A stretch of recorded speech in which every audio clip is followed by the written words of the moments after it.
Thanks, Lina. Hi, guys, and good morning to all of you. My name's Eric, and just gonna share a little bit of what I usually do in my day-to-day life and how I got to what I'm doing at the moment. So before I do, right, let me share this PowerPoint slide with you so you can actually have an idea.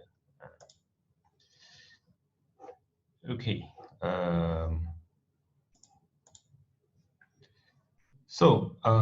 Just a quick introduction of myself, just a brief history of how was my medical career was. So this was what I went through. So like many of us, I actually went through KKM. I did my government service for 4 years, and I did the 3 years MO-ship and the 1 year houseman thingy before it ended, and it got into 2 years. So that was 4 years for me before I knew I was going to leave. So that was the 4 years cap for me before I left into private practice.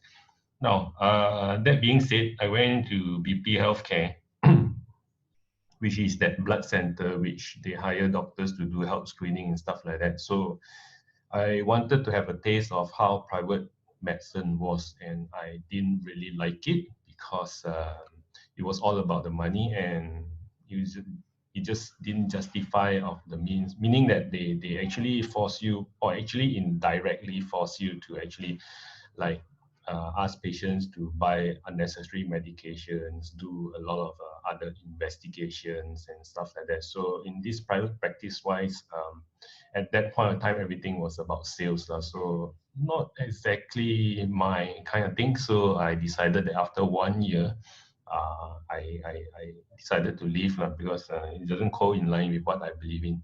So then subsequently, I was in Singapore for 5 years. That was with this National Health Group Polyclinic. It's a government service whereby they run their polyclinic, like our clinic Kesihatan, but I was there for 5 years under their site. So I was in the clinic for 5 years. So to stay in a place for 5 years means actually I do actually like the place, and the people there are nice, the bosses, they look after you, the colleagues are fun to work with. So that itself made me stay there for 5 years. But then again, after 5 years, I said, maybe it's time to move on because family and all, so, and my kids are growing up. So I decided to come back to KL. So just before I got back to KL, one of my friend in IMU actually suggested, hey, why don't you come back and teach in IMU since we got an opening. So I said, okay, so but you need to come back now. So actually in Singapore then already I got an interview, and he said, okay, why don't you come back as soon as possible because we need you back. So I came back and now I've been in IMU. IMU is where I graduated, so now I'm back in my home ground, but I'm teaching medical students more than I do clinical work at the moment because I don't really see patients anymore. Maybe just 1 month, one clinic session, but pretty much that's it. So very minimal patient contact now, and I needed the break. So generally, this is the time frame that I went through. So roughly you can guess about 10 years, maybe 11 years, 12 years kind of thing. So now I started off during this period, right? When I was in Singapore, I thought, okay, maybe I just want to run some business and see whether I can do it or not. So I ran an e-commerce store, which is still running at the moment. It's still giving me some side income, which was great, but a lot of losses made earlier because of somewhat lack of experience, so to say, because I mean, we are in the medical field, I don't know how to do business one. So technically this is a try and luck thing. So I started it in 2016. So it kind of partially failed. I don't say it failed completely, partially failed because of poor planning initially. So there's actually thousands of ringgit poured into it, and not thousands, maybe tens in a 5-digit number. But it's still running. kind of closing the gap of the losses there, but it's somewhat like a extra income for myself lah. I mean, I do generate some profit, but I still need to pay my warehousing, my delivery charges, and of course the website and the server charges and stuff like that. Those need to be carried on as well. Now, not to say all things are bad. The upside is that while I was doing this e-commerce thingy, right? So I also learned how to actually create websites because when initially I started this off, I got someone to do it for me and they could not do what I wanted it to do. So I end up learning it myself and I end up tweaking the website and the e-commerce store by myself. So in a way, it actually helped me to know how to create websites in that sense because I had to go and read it up to make things work. So that itself also gave me some opportunity to learn stuff at the back end. So, and of course, along the way, right, while I was running this e-commerce site, uh, when you start running businesses, you tend to meet people out of the circle. So it actually allowed me to meet others outside of the medical field, and actually it showed me a lot of things that I would not have known while I am actually inside the medical world, so to say, because I ever since I step out of this zone, right, I realized that we are actually in a very small shell of this medical world, which initially we thought is like the whole big thing to us, but actually it's not. There's a lot of things outside there. So it helped me expand my network, and I actually met a lot of new people along the way. So that was how I began doing some business initially. So where do I find all these resources, right? Of course, main thing, I use Google and YouTube a lot, generally to answer my own personal questions. But of course, there are some other resources that I use. As you can see, Facebook, I do join some groups, partly because everybody, once they join a particular group, they have a specific interest. So they will actually pour or share questions and somebody else will actually answer. So you do actually learn a lot of things from these groups if the groups are active.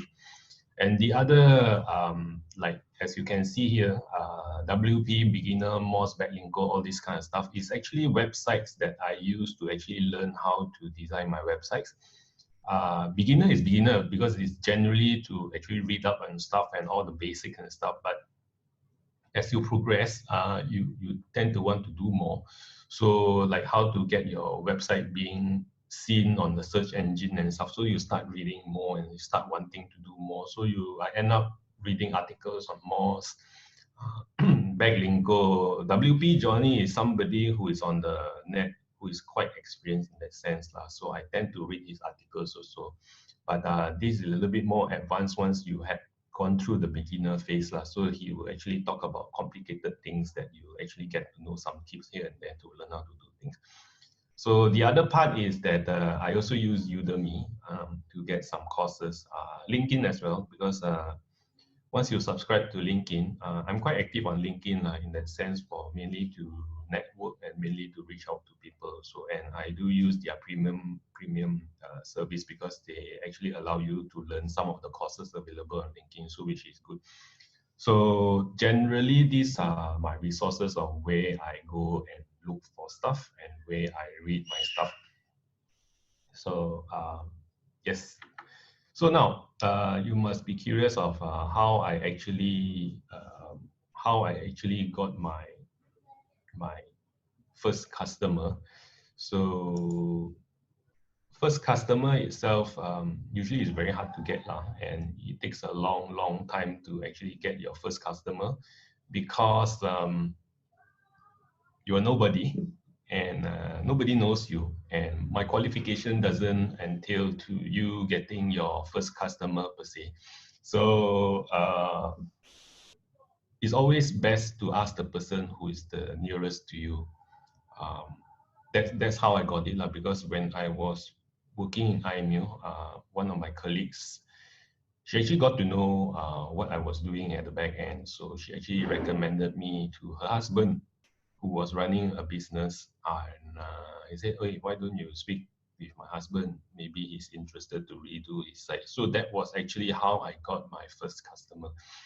So it's nothing to do with advertising. It's nothing to do with going online or go to platforms like Fiverr, or you go and post on freelancing site and stuff like that.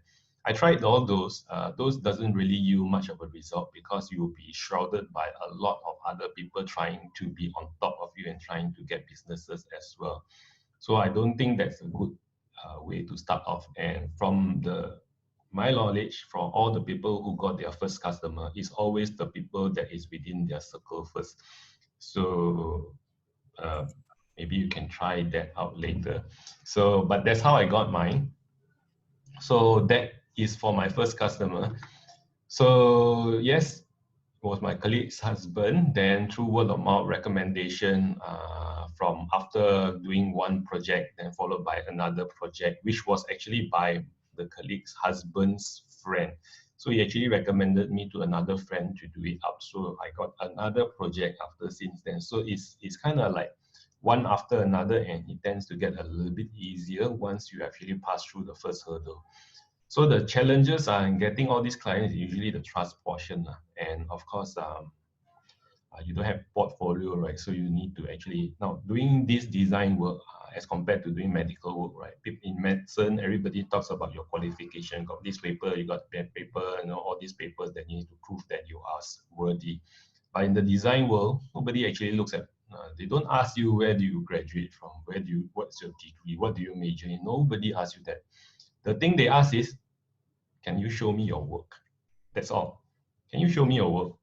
So all they want to know is that they want to see the proof that you can actually do your stuff. And ultimately, if they are happy with what you are doing, or they like what they see, then they engage you. Pretty much that's it. But they don't ask what you qualify in and what do you do. So a lot of them actually are quite shocked to say that when they ask me what do I graduate in, so I say, okay, I do medicine. So they get a stunned look on their face. But in a way, it's good because by carrying the DR title in front of your name, in a way, is also actually added benefit because people tend to have a little bit more trust in us. I don't know why, but with the DR, it tends to actually, it feels a little bit of upscale in that sense. So that's the part of the challenges in getting the clients, the trust, the portfolio, of course, the credentials part. But that itself, you need to slowly build it up. So now the other portion was I actually entered the competition. Just want to see whether I can do it or not in this world. So surprisingly, in 2016, I managed to bag the Site of the Year award for the Malaysia Website Awards in 2016, which was held in Penang.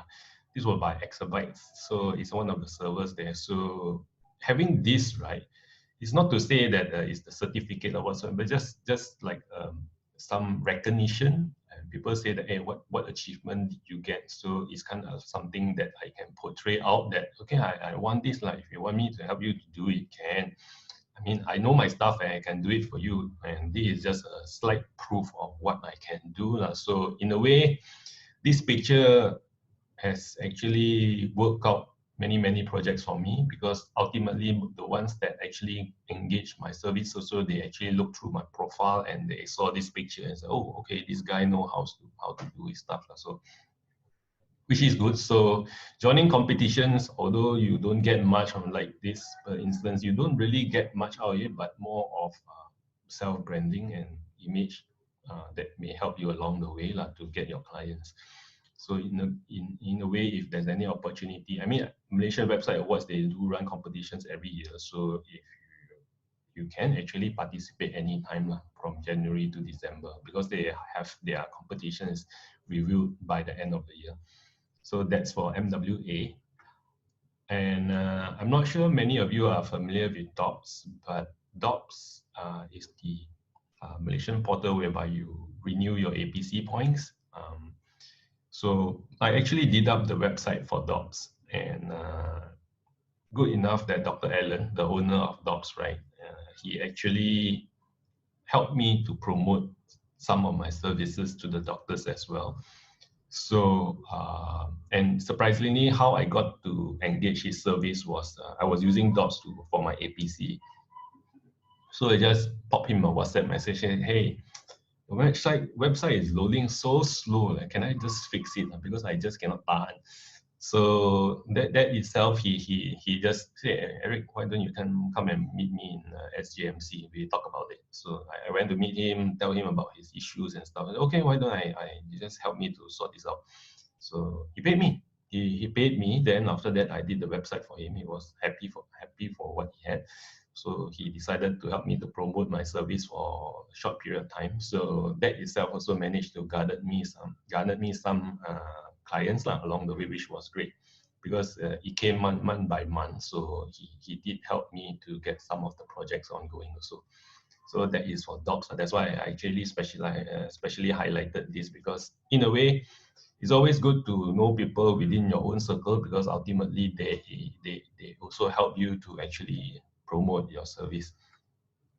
So I started this company later on after my e-commerce company. It's still quite new, but in a way, it's also just for me to put my foot down to say, hey, I can actually get this going. So so just started this year also actually, but before that it was on sole proprietorship. But I started this year just to tell myself that I can get this going.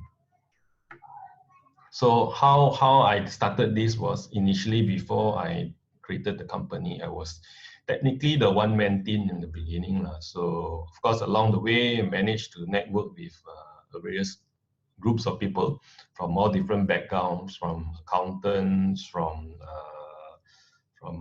COOs to actually marketing executives. So I actually meet a lot of people along the way. And funny thing is, right, we tend to manage to gel together. So, and there's actually 5 of us now in the team, and I don't hire them per se. Yes, they are actually working alongside with me, but all of them are from various backgrounds. They do have their day jobs and stuff. But when it comes to project wise, right, once we have projects, hey, I got this project, you want to do or not? You want to do or not? So can you do this? Can you do this? So they, with their different various skills, right? Some of them helps me to do the business planning and the projects, handling the social media marketing, some copyright ads. Another person, does the designs, the logo design and stuff like that. So I pay them, but I don't pay them a salary. I pay them per project basis. Means that they come in, I say, please quote me a price. So they'll tell me a price. So I quote it back to my client and say, okay, this is the agreed pricing. This, I can get it done for you. So once the payment is made, I said, I just pay out for all the jobs that has been done. So in a way, it helps me to keep my overhead cost low. I don't have to pay salary, but the income is there. And I don't have to buy stocks, which is good because it keeps my money flowing. And of course, the thing is that there's nothing else to pay apart from you're getting paid for your service, so which is actually quite good. And you actually get to work at home for this. You don't really need to, apart from before this MCO, I had to go and meet clients. Generally, I do meet clients to close deals. I find it a little bit difficult when I don't get the chance now to go and meet people and close deals, because I tend my probability of closing a deal is maybe 80-90% if I do meet them in person. But if, let's say, this sometimes is a bit difficult, especially when you converse through WhatsApp, emails and stuff like that. So, but that being said, from all the websites that I made, it did help me with my passive income, meaning that why do I mean by passive income? Aren't you doing service now, but are they paying for your service? Yes, they pay, but passive income means that after I've created the website, right, most of them do not want to maintain the website. Maintain means what? Just to juggle the back end, make sure things are running, keep the plugins updated, just maintain security and stuff like that. So they pay me a small amount of money every month, a basis. So more than enough to actually help me to cover my loans, cover my payments, cover my maintenance fee for my condo that I'm staying in. So actually it's like a bonus thing for myself, and it helps to, and work-wise behind this, once everything is up already, right? It's kind of on auto mode, so you don't really have to do much apart from just keeping sure that the site is running and everything is up to date. So in a way, it's quite okay task without taking too much of your time, and you actually get some income out of it automatically every month. So it's actually a bonus thing for myself. So, and some of my teammates also, they do have some form of passive income because they engage their service every month, so they get paid every month as well. So this is how the website thing is just a stepping stone for us to engage the customers. And of course, subsequently, the more important task is to help them to be continuously engaged so that they will actually continue to support us lah, in the long run. So that's how my company runs lah at the moment, or how we run as a team at the moment.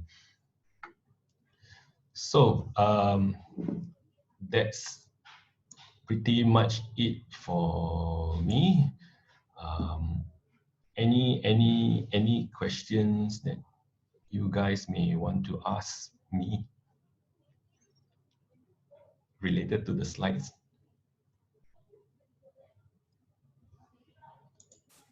Okay, thanks, Eric. That was a very, very insightful experience. Okay, so for the attendees, if you guys want to ask any question, you can just type in the Q&A box at the bottom. You can make it anonymous, or maybe if you have a question for Dr. Eric at the end, you can also type it in later. Then Dr. Eric can address all these questions. It will be important for you to try to get as much out of this as possible, because now you want to come out as a doctor. Just as a doctor is really not enough anymore. You have to find another skill to complement the skills that you've garnered as being a doctor. For instance, say you're a doctor, you're good at drawing, you can illustrate for like medical books. That is a form of income. I guess that's what Eric is also sharing with us. Yes. So yeah. Okay, I see there are some questions here. Okay, hi, I don't know if I missed a point. Do you finally get a full credential as a website designer and so on?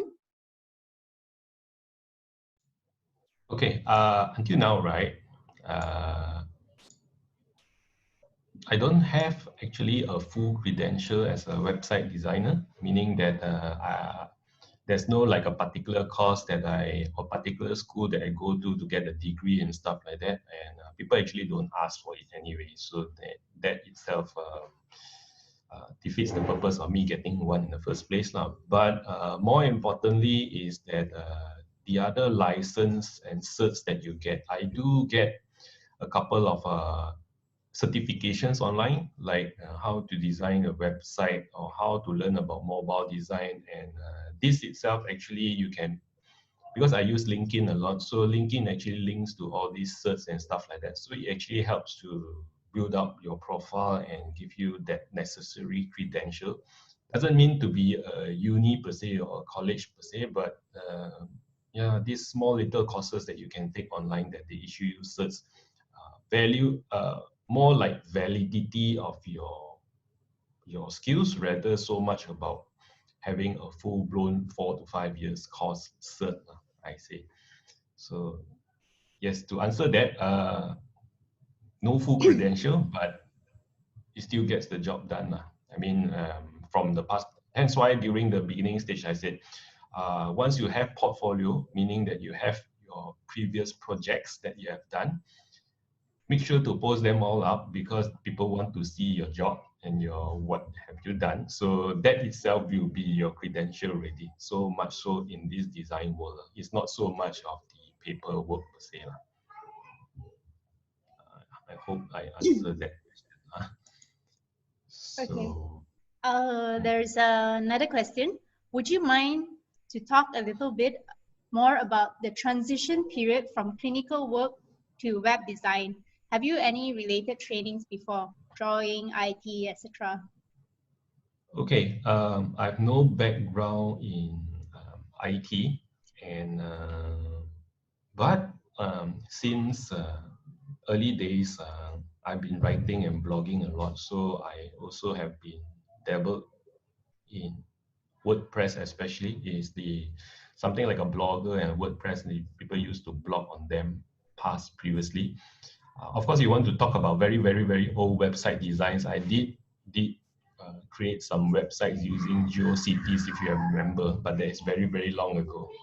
I made anime websites, anime review websites, those kind of things, but it's a small thing. So, but uh, drawing wise, I do have some. I didn't go to, I didn't take arts in school, but I I just attended some drawing lessons during my childhood days. But yes, I do like design, so that is why I actually got into learning designs. So because the basics are there, because I know color coordination, I know some basic design and stuff like that. So that itself helped me to actually go into this path.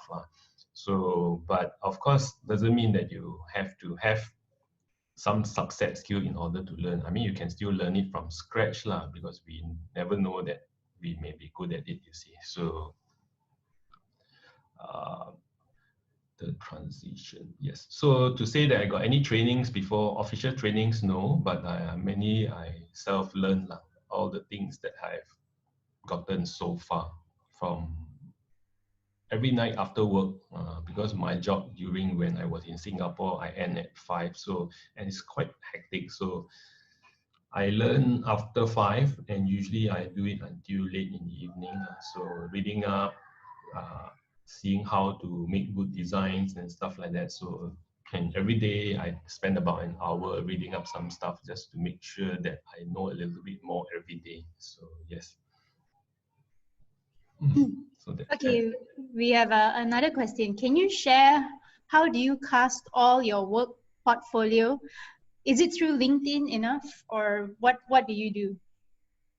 I don't show all my work portfolio on LinkedIn. I only show a subset of them, and partly because if you want the entire portfolio, either you can go to my website. You can have a look at it. Majority is there. Even my team is there. LinkedIn, the reason why I'm there is mainly because just to build so that people actually know who I am. It's not so much of me promoting my service, and I don't really actually promote my web design service or whatsoever on LinkedIn. It's mainly for me to network, mainly to talk to people, mainly for people to know who I am, so that for them to approach me in future if they wish to do so, which I actually managed to get a few leads also because of my profile, right? They're quite curious why as a doctor end up doing web design and stuff like that. So many actually have approached and actually messaged me, and some even asked whether potential to actually do up their website as well. So it is actually a future investment for future projects now. But I don't post up my job scope, but I just post some of the relevant things that I think may be necessary to the people who is viewing my portfolio, that they may find it interesting, so that hopefully like in future they will engage my service. Okay, we have also another question. Do you think it is very hard for a doctor to venture into business, registering and running a business? Hey, I don't think it's just hard for a doctor to venture into business. I think it's hard for everyone who is venturing into business. This because there's always a hurdle and a stepping stone. But bear in mind that doing business is good, but we tend not to plan. A lot of people fail because they don't really plan in the beginning. And my second business, this one, because of the networking, I actually managed to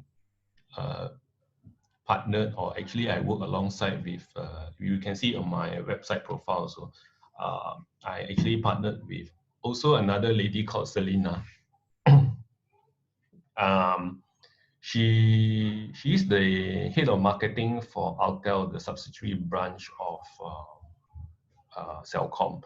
So her experience, and she's way older than I am. So her experience and her background, right, she is somewhat like a mentor to me of how do I do things and don't rush into things, and what are the next steps that I may be doing wrong that she advises me from the side.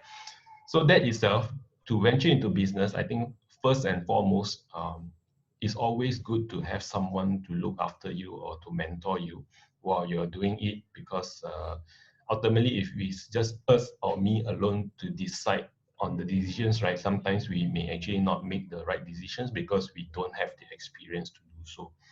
To register to run a register business is actually quite easy with because there's all this online platform where there's actually an online secretary to help you do all these kind of things. So even my business, I actually engaged an online secretary to help me all with the documents, registering, bank setup, and also I pay her a yearly amount. Then she helped me set this all up. So I actually don't have to hire staff to actually handle all this actually.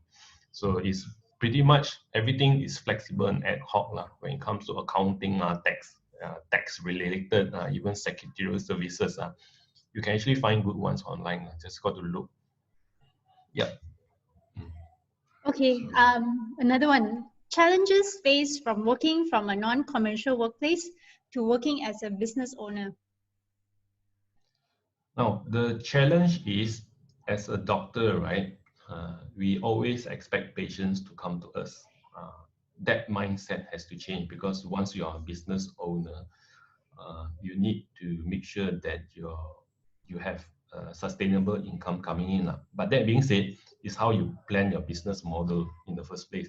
So if your business models retails you or entails you to continue to pay your staff, right, then every month you've got to have a big headache, because sometimes if you don't have projects, you're going to pay them out your own pocket, you see, and you're going to constantly pay them out your own pocket, right? Then it's going to be very dreadful for you. So you must plan and set up like a strategy of how are you going to sustain it, especially like now during this MCO period. I mean, it's not easy to get projects, but thankfully I'm still getting it, because I'm also grateful for it, because people still need websites and people still need the jobs to be done. So they recommend lah. So we do it, but just that I don't have to pay salary lah, until sometimes it's just me alone that is needed in the project, right? So the income is just what I do and what I get lah. I mean, of course, I need to service other things like servers, setups, and stuff like that. But other than that, is the income itself is enough to sustain. And further projects, I'll probably rope my other team members in to help them to get a portion of the income also, because business doesn't start as just doing websites. They need business plans, they need strategies, they need to do marketing, they need to do all these Instagrammable stuff, Facebook posting, so copywriting, designing, and all. So I wrote them all in. So I say I quote them all the price, so they are happy with it. So they also pay to my other team members. So that's how we run. So no overhead cost for me, but just that you just have to plan how you run your business. So are you willing to sacrifice money every month, or you think you don't want to sacrifice money every month? So you need to have like how you're gonna get your customers, how you're gonna like continue to engage them, or is it a one-time service, or how much money are you willing to fork out every month to do your advertising? Are you going to be on LinkedIn every month to do the premium one, or are you going to use Facebook or Google Ads to actually promote your services? So that all takes a lot of money. So even advertising itself, you may spend up to 1,000 to 2,000 a month. So are you willing to do that? So if you're not willing, then you have to find other alternatives.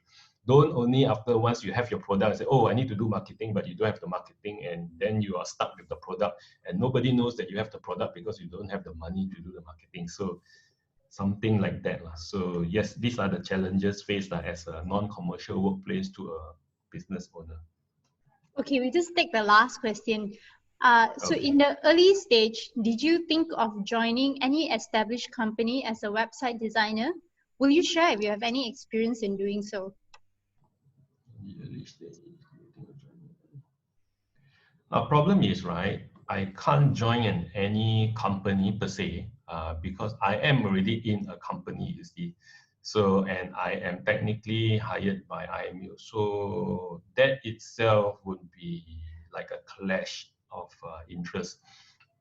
That being said, IMU allows us to work outside our working hours, which is great. And the ones that I'm doing is not medically related, so there's no conflict of interest there. So that actually gives me the opportunity to do what I want after office hours. So joining wasn't an option. Joining an established company wasn't an option for me. But yeah, so but working outside of their working hours, that's an option. So I took that path.